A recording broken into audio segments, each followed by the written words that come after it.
凌霄保健武良宫主任委员王大明表示，龙年最后一个天赦日，不仅代表这一年有始有终、圆满丰收，也象征新的一年吉祥的开端。农历的11月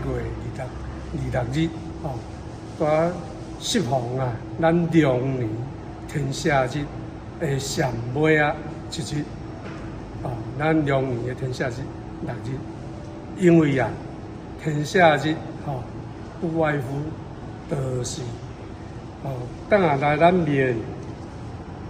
咱嘛照常办活动，天赦日的活动，所以一定要先到咱的玉皇上帝，这个咱先得有这个天赦金，每一位书写天赦金的数文写完，然后来咱玉皇大天尊5人跪就是讲这段时间咱有做甲过实的代志，当然求天公祖赦免罪孽安尼，赦免罪孽，这个天公祖甲咱护持，身体会当人健康，事业会当人顺利。天赦日的祭拜仪式当中，凌霄保健武良宫特别推出通天香甲祈福钟，让信众的愿望会当直达天庭。我请敲一下，钟声响起直达天庭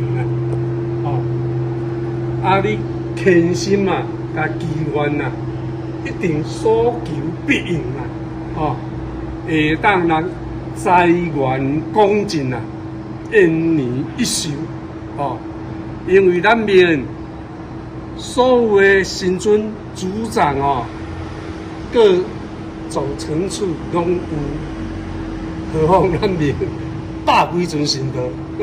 国历12月26号是今年最后一个天赦日，除了有道长为信众祈福，庙方嘛准备了烧烫天的平安红圆，让信众吃平安。主委王大明也呼吁寡济善心大德加入庙方的志工，做伙为庙宇服务，将爱甲善行传达给寡济人，并将这份功德回向给祖先，庇佑子孙代代平安昌盛。记者张世伟采访报道。